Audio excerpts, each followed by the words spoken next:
네, CBS 라디오 박정희 한판승부 이 부분을 열었습니다. 여당의 악재가 하나 더 있죠. 김대남 전 행정관의 이제 한동훈 대표 공격 사주 논란인데 지금 이제 채널 A와 통화한 내용이 있습니다. 김대남 전 행정관이 이제 사표를 냈는데 감사직에서 한동훈 대표의 당비 횡령 내용, 그러니까 당시에 한 대표 공격용 의혹인데 서울의 소리에 제공한 이 부분을 당내 친윤계 모임인 투게더 포럼에서 들었다, 이렇게 밝혔어요. 투게더 포럼. 이게 또 새로운 모임 이름이 나와서 이게 시나리오가 더 구체적으로 진전되고 있는데, 자, 정광재 대변인 제 눈을 피하고 있는데 답변을 하셔야 될 것 같은데. 이 투게더 포럼은 저도 들어보셨어요? 당연히 들어봤고요. 예. 일부 인사가 뭐 투게더 포럼 하는데 예. 뭐 그때 당시에는 제가 아마 한동훈 캠프의 공보단장이었을 것 같은데 예. 같이 가도 되는 자리니까 같이 가자 이렇게 얘기를 했었는데 뭐 일정이 많아갖고 예. 전 가진 않았습니다만 예. 이게 대부분 이 타임라인은 맞아요. 그러니까 투게더 포럼이 있었고 그 다음에 이명수 기자에게 야 이런 얘기가 있으니까 한번 잘 만들어봐. 김대남 전 행정관의 통화. 네, 그 타임라인은 맞는데. 예. 글쎄 이게 그럼 투게더 포럼에서는 그 내용을 어떻게 알았을까? 그게 또 궁금한 거잖아요. 예. 그러니까 이 부분에 대한 궁금증을 해소해 줄 필요는 분명히 있다고 생각하고 예. 다행히 김대남 전 행정관이 당무감찰에 대해서 응하겠다라고 얘기하고 있는 것으로 알고 있습니다. 탈당했으면? 네. 그래서 그 부분에 대해서 소명하겠다라고 얘기하고 있고, 그것은 아마 이게 여기서 해결되지 않을 경우에 법적 절차까지도 검토하겠다라는 그런 압박감도 느끼는 것 같고요. 예. 전 이게 조사의 끝이 어디로 갈지 저는 사실 뭐 이렇게 음모론 같은 거를 많이 믿지는 않는 편이거든요. 예. 그래서 뭐 용산이 여기에 굉장히 깊숙이 관여했다라고까지는 아직은 생각하지 않습니다. 개인적으로는. 예. 저는 이게 지금 끝을 말씀하셨는데 예. 이 조사의 끝까지 갈 수 있을까, 그게 좀 의문입니다. 왜냐하면 그런가요? 검찰도 마음을 먹으면 마음을 먹어도 김건희 여사를 끝까지 못 들어가잖아요. 그러니까 결국 김대남 씨의 뒤에는 여사가 있을 것이라고 하는 의중을 갖고 그런 생각을 갖고 지금 이걸 하고 있는데, 한동훈 대표가 거기까지 뚫고 들어갈 수 있을까? 두 가지 점에서 저는 장애물이 있다고 생각해요. 하나는 압수수색을 할 수 있는 검찰이 아니에요. 지금. 수사권이 없다. 그냥 인터뷰 정도 할 수 있는 거잖아요. 감찰이니까. 네, 이 사람이 할 수 있는, 뭐 텔레그램을 뒤질 수 있습니까? 카톡을 뒤질 수 있습니까? 이거 뒤지는 것 자체가 어렵죠. 예. 현실적으로. 그 장벽이 하나가 있고, 두 번째는 이 사람이 술술 다 분다고 하더라도 그걸 어디까지 발표할 수 있을까? 발표하는 순간 전면전인데요. 그 용기를 한동훈 대표에게서 지난 동안 지금 찾아볼 수가 없었던 상황이었고, 그렇게 된다 하더라도 그건 공멸이에요. 민주당에서는 공멸하면 좋죠. 그런데 실제로 그걸 선택할 수 있을 것인가에 대해서는 굉장히 큰 의문이 들고, 그런 측면에서 보면 한동훈 대표 역시도 뭔가 저 뒤에 뭔가를 봤다 할지라도 그것 자체를 발표하는 데까지는 굉장히 어려울 것이다, 이렇게 보면 됩니다. 저 짧게 한마디만 하면은 한동훈 대표가 이런 말씀하셨잖아요. 자신도 여기 배후에 대통령실이 개입했을 것이라고 생각하지 않는다. 그렇기 때문에 더 조사해 볼 필요가 있다라고 얘기를 했었거든요. 예. 그러니까 이게 조사 끝에 무엇이 있는지보다도 여하튼 이런 과정은 반드시 필요하다. 왜냐하면 제2, 제3의 이런 사태가 발생했을 때 공당으로서 자신의 편을 좌파 매체에 팔아서 진영을 파는 이런 행위가 발생한 건데 여기에 대해서 아무 징계나 뭐 진상조사가 없이 그냥 넘어간다면 그럼 공당으로서 존재 이유가 없는 거죠. 너무 시끄럽게 하면 해당 행위라고 또 주장하시는 분도 있기 때문에 이 말에 대해서도 한 말씀 드리자면 해당 행위를 조사하는 행위가 어떻게 해당 행위가 될 수 있느냐. 해당 행위 조사하는데 그게 왜 해당 행위냐. 네. 김홍 의원님은. 일단 김대남 씨는 여사의 측근은 아닙니다. 여사의 측근이 아니고 지금 김대남 씨가 이야기했던 내용들을 다 보면은 중요한 건 뭐냐면 구체적인 팩트는 없어요. 육하 원칙에 들어맞는 건 없고 예. 일반적으로 우리 당 안에서 지금 뭐 의원들 사이에서 넓게 퍼져 있었던, 그리고 의원들 자체가 그게 사실이라고 다 믿고 있었던 내용들을 다시 한번 이렇게 되짚은 정도이기 때문에 제가 보기에는 뭐 이 사람 부분은 저는 이야기하는 것 자체는 크게 믿지는 않고 있고 한동훈 대표가 지금 김대남 건을 물고 나간 거는 저는 전략적으로 약간 미스 같아요. 왜냐면은 이 이야기가 나오기 시작하면은 결국 백서 이야기가 나올 수밖에 없거든요. 그 지금 발간이 안 되고 있는 그 백서 문제가 나오면 나올수록 그 백서 내용 자체에 봤었을 때 한동훈 대표가 유리할 내용이 없는데 이걸 하면서 백서 문제를 다시 계속 끌고 나오는 문제가 있고 또 한 가지는 뭐냐면 자 김대남이 말을 만약에 그대로 믿어서 이른바 그렇게 공격하는 그런 조직이 움직임이 있었다라고 하는 김대남의 말을 그대로 믿으면은 장례찬이 옛날에 주장했던 말도 그러면 똑같이 믿어야 되는 그런 문제가 있는 거예요. 근데 저는 별로 그렇게 뭐 그런 구체적인 팩트가 이야기 나오지 않는 이런 부분들에 대해서는 예. 사실 크게 그렇게 뭐 문제 삼는 건 손실이 더 크다라고 생각. 이분이 내가 투게더 포럼에서 들었다라고 밝혔잖아요. 예. 밝혔기 때문에 저는 못 믿어요. 그냥 가까운 분하고 예. 은밀하게 통화하면서 예. 내가 사실은 투게더 포럼에서 들었어. 그러면 믿을 것 같아요. 예. 예, 우리가 녹취록 들은 것처럼. 예. 근데 이렇게 대놓고 밝힌 거는 당사자가 밝히는 것들은 다른 게 많이 껴있을 수 있어요. 원래 당사자는 증거인멸의 죄를 묻지 않잖아요. 예. 우리가 당사자 말을 다 믿으면 김건희 여사 특검은 왜 하자고 그러고 이재명 대표는 왜 재판을 받고 있습니까? 예. 어차피 당사자 문제는 여러 상황에서 검증을 해야 되는 거기 때문에 예. 김대남 씨가 그렇게 밝힌 거는 저는 아무 의미가 없다고 생각하고 사실 투게더 포럼이든 뭐 솔로 포럼이든 그것도 큰 의미가 없다고 생각하고 약간 말씀해 유머가 잠깐 지나갔습니다. 솔로 포럼. 깜짝 놀랐네요. 예. 솔로가. 이럴 때 웃어줘야지 센스가 예, 있는. 예. 고맙습니다 의원님. 한 발 더 나가면 브라보 포럼이라고 있었어요. 아, 그래요? 그럼요. 이게 지금 이해 못 따라오신 것 같은데. 그렇군요. 예. 이것도 웃어줘야 됩니까? 역시 괜찮으십니다. 예, 예. 근데 중요한 건 그냥 김대남 씨의 녹취록에서 나왔던 건 두 가지인데 하나는 정말 에이스들이 가야 할 대통령실 용산이 난장판으로 운영되고 있구나. 그 속사를 들킨 거 하나. 그다음에 진짜 문제가 되는 거는 사인인 김대남 씨가 당시 용산을 나왔기 때문에 예. 여당 전당대회에 이렇게 개입을 했어? 혹시 조직적으로 개입했나? 요 정도인데 예. 후자의 것은 그건 여당 내 문제거든요. 그런데 법적으로 그냥 형사 고발하면 될 것 같아요.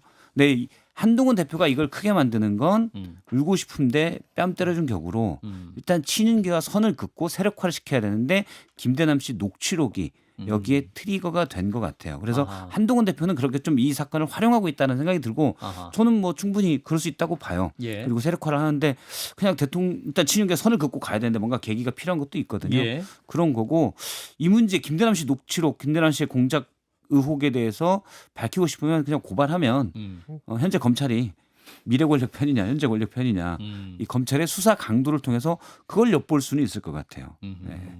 자, 이런 가운데 또 뉴스버스라는 매체에서 김대남 전 행정관과의 통화 내용을 공개했는데 여기에 또 십상시라는 단어가 등장합니다. 십상시 논란. 김건희 여사가 자기보다 어린 이들을 활용해서 용산을 쥐락펴락한다.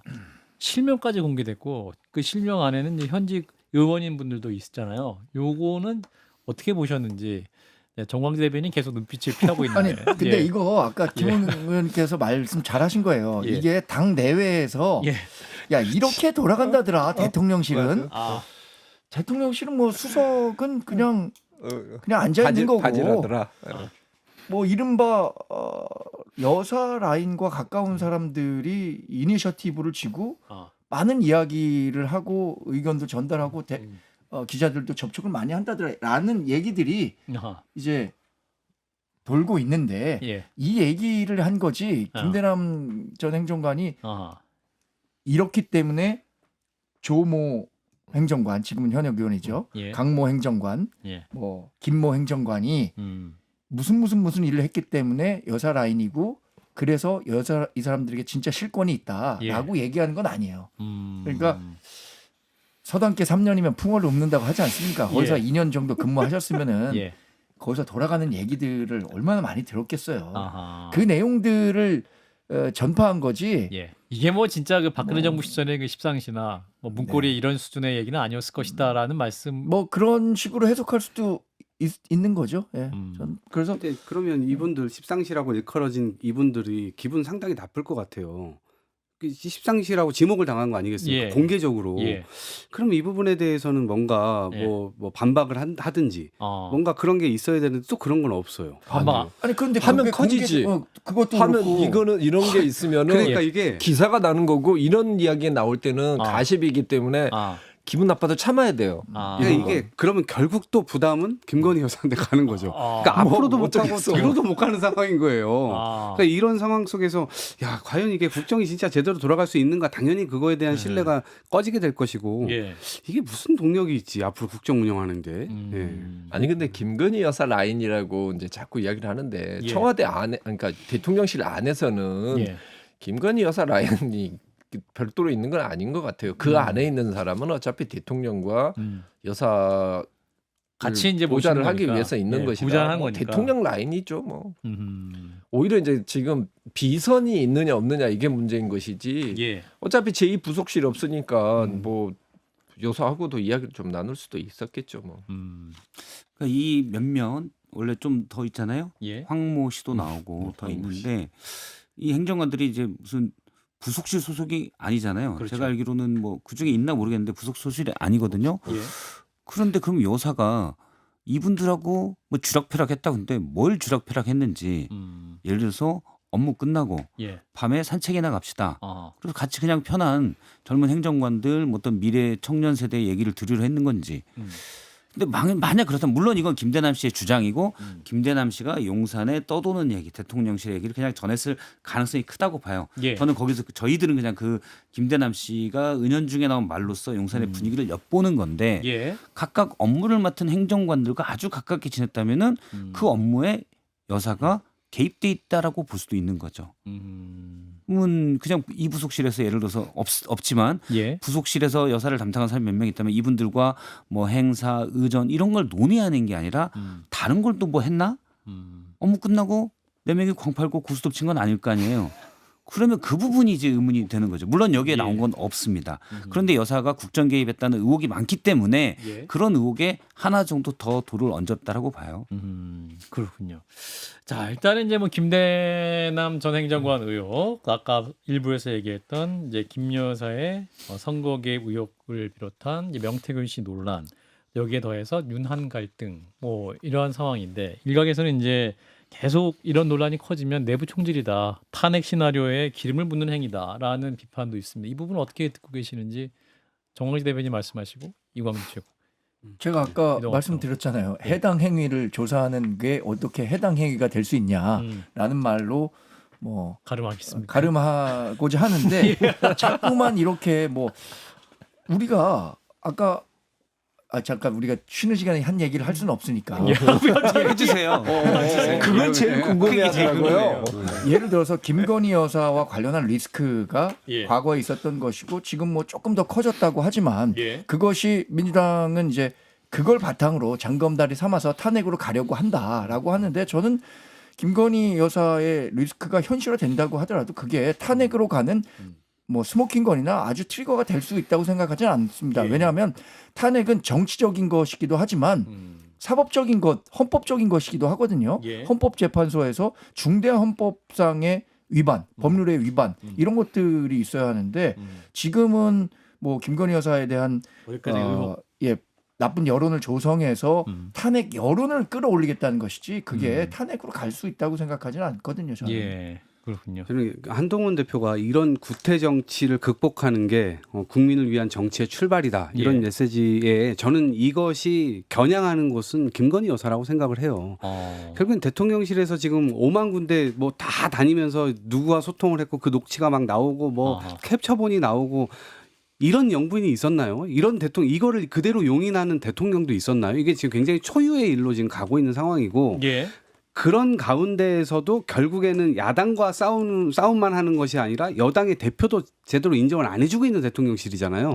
그런 측면에서 한동훈 대표 입장에서는 이러다간 공멸이니까 그 공멸을 막기 위해서라도 어떤 행동을 취해야 되는데 그 행동이 저는 지금 김대남 씨를 비롯해서 이런 건을 가지고 지금 일단 용산을 치는 것이라고 생각을 하고 나아가서는 이 야당에서 외치는 부분이지만 어쨌든 지금 국정 동력 없지 않냐, 이거는 너무나 문제가 있다라고 계속 이 흐름을 내고 여기에 올라타서 자신의 지렛대로 약간 용산과의 어떤 이 접점을 좀 만들려고 하는 것 아닌가 이런 생각이 듭니다. 오케이, 여기까지 이제 여당 얘기를 마무리하고요. 자, 민주당 얘기를 해보겠습니다. 코나이 특혜 의혹이라는 게 등장을 했어요.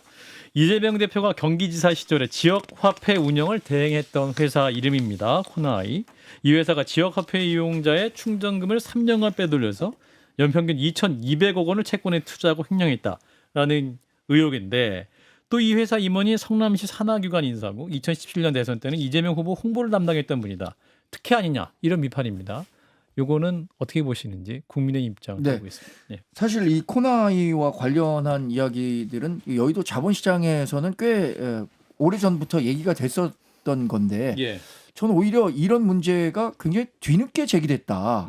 뭐 제기되지 않은 것보다야 다행이지만 미리미리 이런 부분들에 대해서 좀 더 공세적으로 우리가 검증할 수 있었을 것 같다라는 생각이 들 정도로 예. 이 코나이 이 운영과 관련해서는 당시 경기지사를 했던 이재명 지사의 뭐 특혜성 혜택이 있었다라는 것이 뭐 공공연하게 얘기가 되고 있었거든요. 예. 국정감사에서 이런 문제 지적할 수 있다고 보고 특히 이 낙전 수익과 관련해선 우리 국정감사에서 다른 플랫폼 업체들한테 제일 먼저 지적하는 게 낙전 수익 관리 어떻게 하고 있느냐 이런 거거든요. 그 예. 소비자들에게 다 돌려줘야 하는데 왜 뭐 대형 항공사라든가 마일리지가 문제 같은 거. 근데 이 문제가 굉장히 심각한 문제가 될 수도 있다고 생각합니다. 그렇군요. 그러니까 결국 이게 경기 지역 화폐 공동 운영 대행 협약 이거를 했고 지금 내년까지 운영하는 것으로 지금 돼 있다고 예. 해요. 근데 지금 문제가 되는 건 선수금인데 도민들이 충당한 금액도 있을 것이고 지역 이 지자체에서 또 부은 예산도 있을 것이고 그게 이제 지금 연간 2,261억 정도 된다는 거예요. 근데 이건 이미 지적을 받은 사안이고 이것에 대한 어떤 대안, 수익에 대한 이게 환원 이 체계를 좀 만들어라라고 하는 지적을 이제 받았고 또 이것이 혹시라도 뭐 다른 쪽으로 이상하게 활용됐는지 여부는 지금 전 수사기관에서 이걸 수사하고 있는 것으로 알고 있거든요. 그래서 그런 측면들을 좀 지켜봐야 되는 것이고 이것이 그럼 2,261억이 마치 뭐 누군가에게 특정인에게 간 거냐 또 그런 건 아니기 때문에 예, 그런 식의 공격은 또 온당하지 않다 이 말씀드립니다. 예. 자, 요 이슈와 또 별도로 이재명 대표의 불법 대북 송금 의혹 공판. 이게 이재명 대표 측이 재판부 재배당을 요청했지만 재판부가 거부를 했습니다. 요거는 또 이제 이전에 공직선거법 이슈와 위증교사한 또 다른 심리인데 이 재판은 우리 김웅 의원님께서는 이재명 대표에게 굉장히 위험한 재판이 될 수 있다라는 입장이신 거죠, 여전히? 그렇죠. 예. 이게 이제 사실은 이게 처음 시작했었을 때는 다 아시다시피 변호사비 대납 사건인 줄 알았다가 이게 지금 전혀 다른 분야로 튀어서 그걸 가지고 이게 이제 뭐 먼지털이식 수사 아니냐라고 이야기를 하는데 그것보다는 오히려 수사를 되게 잘한 거라고 볼 수 있는 것이죠. 그리고 실제로 이게 뭐 민주당 측에서는 이 수사가 뭐 정말 뭐 외압과 회유와 연어와 뭐 술자리 뭐 이런 이야기를 하지만은 예. 실제로 법원에서는 이화영 지사에 대해서 그 전 지사에 대해서 9년 6개월이라는 정말 기록적인 그 선고량이 나왔습니다. 그리고 그 판결문을 쭉 읽어 보면은 딱 감이 오죠. 이게 지금 이재명 대표한테 얼마나 지금 위험한 상황인지가 다 나오는데 그 안에서 지금 이야기하고 있는 모든 지금 민주당에서 내세우고 있는 논리가 거의 다 반박을 합니다. 반박을 할 뿐만 아니라 법원 입장에서 사법 질서를 흔들고 있다라는 그 불쾌감이 느껴져요. 아, 판사의 판결문이. 그렇죠. 그 안에 보면은 비정상적인 변명과 비정상적인 대응으로 일관하고 있다라고 이야기를 하고 있고 이거 자체 돈을 준 것 자체에서도 김성태 씨에 대해서 집행유예를 선고를 하면서 주고 싶어서 준 게 아니고 경기도 측에서 회유를 하고 일종의 압박을 넣기 때문에 니네가 놓은 거 아니니라고까지 이야기를 하고 있습니다. 그리고 말씀드렸듯이 가장 중요한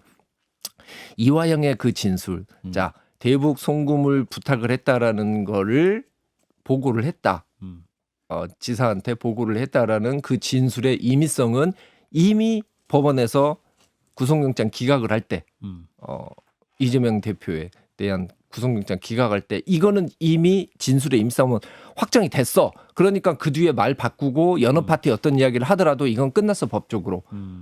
그 그런 내용이 있거든요. 그래서 이것도 이제 예를 들면은 재판부를 어떻게든지 바꾸려고 한 거죠. 다른 사건은 대장동 사건에다 붙이려고 했던 거고 예. 지금 이 수원에서 벌어지고 있는 거는 판결문 보는 순간 야 이거는 빠져나가기가 어려운 거니까 재판부를 바꾸는 수밖에 없겠다라고 생각해서 시도를 했다가 실패한 거죠. 박 시장님. 저도 뭐 이건 법원의 권한이고 그렇게 한 것 같아요. 물론 이제 너무 이렇게 보는 거 특히 이화영 부지사 뭐 쌍방울 관련돼서 뭐 수사했던 검사들에 대한 탄핵 청문회를 막 열고 이런 부분들이 예. 저는 민주당으로서는 좀 더 뭐랄까요 정말 그 방탄을 위한 코스밖에 안 보일 것 같아요. 그리고 그게 저는 그런 것들이 법원에 영향을 끼칠 것 같지는 않아요. 이미 기소돼서 재판 단계에 들어갔고 사실 그걸 특히 이제 검사들이 일부 검사들이 압박을 느낀다고 하는데 사실 제가 볼 땐 검사들이 별로 압박 느끼지도 않을 것 같고 이렇게 된다면 검사들은 오히려 그러니까 검찰은 그게 오히려 살려고 절대 민주당이 특히 이재명 대표가 정권을 잡으면 안 된다고 생각할 것 같거든요. 압박을 느껴서 아 내가 좀 더 잘해야지 이런 생각을 가질 것 같지는 않아요. 그래서 저는 민주당이 이런 부분에 대해서 방탄으로 곽객하게 보이는 것은 좀 쓸데없는 일이다. 정무적으로 아무 도움이 안 된다고 생각을 합니다. 근데 이런 것 같아요. 지금 이제 뭐 그게 불리하게 적용될 것 같아서 지금 재판부를 바꾸려 한다 이게 아니고 원래 뭐 법을 더 잘 아시겠지만 형사소송법상의 전심 이 재판의 경우는 이게 제척 사유 아닙니까? 아닙니다. 근데 제척 사유는 예를 들면 아니고. 영심을 하고 온 거잖아요. 그러면 그 재판부가 이미 이 사건에 대해서 다 들여다봤어요. 그러면 이미 판결까지 내렸어. 그럼 이제 1심을 시작하는 이 이재명 대표 측 입장에서는 충분히 제기해 볼 만한 전 문제라고 생각해요. 왜냐하면 이미 확증을 갖고 있는 재판부잖아요. 그럼 여기서 무슨 말을 한들 공정하게 재판이 진행될 수 있겠느냐. 여기에 대한 의문은 당연히 할 수밖에 없고 또 하나는 행위가 하나가 있었는데 지금 쪼개기로 기소를 하는 거 아닙니까? 예를 들면 지금 그 외국한 거래법 위반 그거 하나로 9년 6개월을 맞은 건데 지금 뇌물죄하고 남북교류 협력법 위반까지 또 걸어가지고 또 이걸 건 거 아니에요? 이걸 원래는 병합해야 되는 거 아닌가요? 근데 예를 들면 저는 이렇게 이해를 했어요. 이게 면허가 없는 상태에서 음주운전을 했어.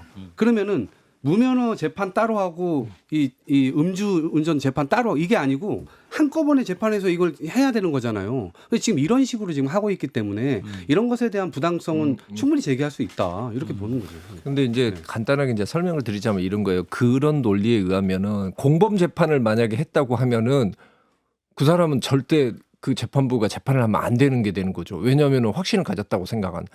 그거는 이제 공소장 일본주의하고는 전혀 다른 내용으로서 이미 내용을 알고 있고 이미 거기에 대해서 진술을 다 들었던 재판부에서 재판을 하는 것이 재판의 효율성상 그건 맞는 거고 그 공정성 부분은 그런 걸로 담보를 하는 게 아니고 형사소송법상의 제도로 담보가 되는 거죠. 그리고 지금 말씀하시면서 왜 하다가 도중에 바뀌기도 하고 추가 기소도 하느냐라고 이야기를 하는데 사실 그거는 공판 과정에서 수없이 일어나는 일입니다. 재판부에서 공소장 변경 요청해서 바뀌기도 하고 그 공판 과정에서 나온 증언에 따라서 또 내용들이 바뀌기도 하고 그런 부분이기 때문에 다소 이제 오해가 생길 수도 있지만은 그렇게 그냥 처음부터 모든 것을 다 알고서 기소를 하기에는 좀 사건도 촉박했고 양이 커서 그러지 않았나라고 설명을 좀 드리겠습니다. 50초. 저 이 재판과 관련해서 잠깐 얘기를 하자면 선거법 위반이나 위증교사 이 사안은 이재명 대표의 선거권, 피선거권을 박탈당할 수 있는 어떤 정치적 운명을 좌우하는 재판이라면 예. 이것은 남은 여생의 생애의 신체적 자유를 박탈당할 수도 있는 굉장히 중요한 재판이에요. 그렇기 때문에 이 나중에 이재명 대표가 어떤 정치적 미래가 펼쳐질지는 제가 단언하지 않겠습니다만 예. 그런 피선거권 박탈이 일어났을 때 이 선거에 대한 판결이 일어나면 이재명 대표로서는 훨씬 더 비극적인 상황에 직면할 수도 있을 것이다. 저는 그렇게 생각하고 있습니다. 왜냐하면 민주당이 얘기했잖아요. 이화영이 유죄면 이재명도 유죄다. 그렇기 때문에 그때 당시에 엄청나게 방탄했던 거 아닙니까? 예. 여기까지 말씀 듣고 마무리하겠습니다. 놓고 때리는 시간이었고요. 함께해 주신 분 정광재 국민의힘 대변인 이동학 전 더불어민주당 최고위원 두 분 고맙습니다. 고맙습니다. 고맙습니다.